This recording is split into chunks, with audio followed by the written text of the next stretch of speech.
Hola amigos nazarenos cósmicos, hoy traemos otro capítulo de esta primera temporada de Codex Nazareno dedicado a la apocalíptica. No es una historia de ciencia ficción, es historia aún no contada. No pedimos que nos crean, solo que escuchen, analicen y valoren. No informamos para que nos sigan a lo loco, sino para que se encuentren a sí mismos. Son tiempos de cosecha, no de siembra. Ahora sí, entremos en detalle. Episodio 6. El arrebatamiento. Evacuación cósmica o ascensión interdimensional.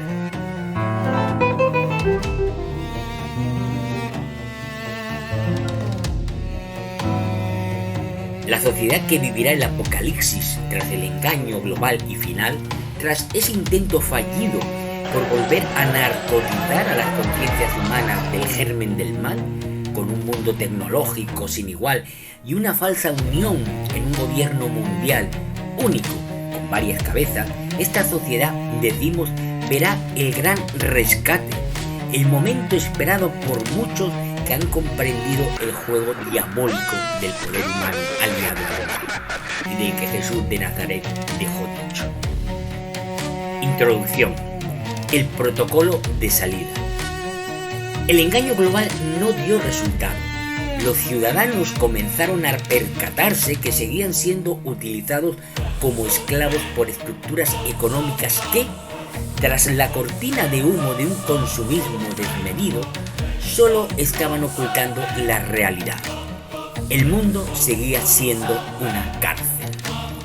La ilusión de un mundo feliz despertó de su pesadilla. Las guerras locales habían diezmado a la población humana, pero ni en sus peores horas el mundo había dejado de hablar de la economía del mañana y de su futuro grandioso. Los espectáculos del olvido, la gran droga, nunca habían cesado. Olimpiadas, mundiales de fútbol, grandes y apoteósicos conciertos de retraso emitidos para todo el mundo, superproducciones de cine a la carta para el consumo de todo el mundo. Así todo, la competencia entre las distintas corporaciones que manejaban la economía global era deshumanizante. El cooperativismo fue borrado de los consorcios como una ideología que impedía el desarrollo competitivo. Horarios de trabajo más deshumanizados que el periodo anterior a la gran globalización no pasaron desapercibidos. Necesitabas entregar más horas de tu vida para acceder a los últimos recursos. Y se enseñaba que solo quien utilizaba los últimos recursos tenía asegurada la victoria. Los conflictos entre trabajadores y líderes empresariales, elevados a la cabeza de consejeros guías de la sociedad, nunca cesaron. Todo estaba digitalizado, todo estaba regulado. No había espacio sino solo para obedecer, por el bien del progreso y del consumo. La gente despierta no entró en la lucha. Justamente despertó cuando dejó de luchar. Sin embargo, aquellos esclavos adormecidos por milenios de esclavitud, gracias a las redes y a las IA, algunas manipuladas sí para favorecer al poder, pero otras no, y tras la resaca de los primeros aplausos por el sistema global de sociedad, se encontraron de nuevo estos esclavos con los viejos conflictos. El antiguo amo se había disfrazado, pero lo reconocerás por sus hábitos, se decían unos a otros de aquellos esclavos que seguían levantando su voz, ahora con más fuerza. El mundo de la luz activaba el protocolo de salida. No había tiempo que perder. El mecanismo, física avanzada. No es magia, no es un juego de palabras, es física. El orgullo humano, alimentado y fomentado por el mal mismo, impedía ver lo evidente. En un universo sin horizonte de sucesos definidos, sino siempre en expansión, no solo la vida es de lo más común, sino la conciencia. La capacidad creadora de las conciencias, cuando están en sintonía con su esencia misma, desafía toda materia y energía. Las distancias dejan de ser un impedimento cuando lo que viaja no es la materia, sino la información energética y la información de la conciencia. El mismo significado de infinito deja de tener sentido cuando el tiempo se desvanece en el instante. En el universo del Padre solo existe el presente. El tiempo, tal como el humano lo percibe en su encarnación en esta humanidad esclavizada, no tendrá sentido en el mundo por venir. El tiempo no se medirá por procesos, sino por aprendizaje. El tiempo de una raza cósmica se mide en cuanto a sus logros en la creación de nuevas realidades dentro del propio universo. El conocimiento serán los minuteros de los nuevos tiempos. En esos espacios humanos donde las estructuras políticas y económicas implantadas por el mal comienzan una caída estrepitosa, el mal seguirá alentando a que la conciencia humana siga esclava del odio o la indiferencia, los dos factores que impiden el despertar de la conciencia a su esencia creadora. Al mal nunca le importó, ni en este mundo ni en ningún otro donde impera, por qué o por quién eres capaz de odiar, de matar, de olvidarte de ti mismo y del otro, sino que no llegues a reconocerte como conciencia. Los seres despiertos, por su parte, se preparan para el gran viaje. El criterio. No son los credos religiosos, ni éticos, ni políticos, mucho menos el patrimonio económico acumulado por tu última vida durante la gran esclavitud humana, sino el grado de conciencia que tengas. Este es el criterio para ser elevado, rescatado de esta dimensión a las nuevas moradas del Padre. Conciencia, conciencia, conciencia. Olvídense de los mandamientos religiosos de cualquier religión, de los preceptos políticos de cualquier tipo. La conciencia no es un decir, sino un sentir encarnado en un hacer. No se trata de decir una cosa y actuar de otra manera. Se trata de sentir la unidad que representa toda conciencia del universo y actuar en base a ese sentir. El nazareno te lo dejó enseñado por activa y por pasiva. Ama a Dios sobre todo y al prójimo como a ti mismo. La llave para acceder a esos nuevos tiempos es el perdón, es la clave. El perdón para lograr desbloquear los miedos que engendran los mundos ideológicos y ese mundo de creencias que premian el odio y su ingenua superioridad de raza, credo, oposición social o intelectual. El nazareno llevó la importancia del perdón hasta niveles insospechados cuando en la misma cruz dejó sentencia de hasta dónde había que llegar a la hora de perdonar. Ante aquellos hombres, no solo sus ejecutores directos, sino ante toda aquella jauría humana que pedían su muerte, el nazareno solo susurraba al Padre perdón hacia ellos, porque no sabían lo que estaban haciendo.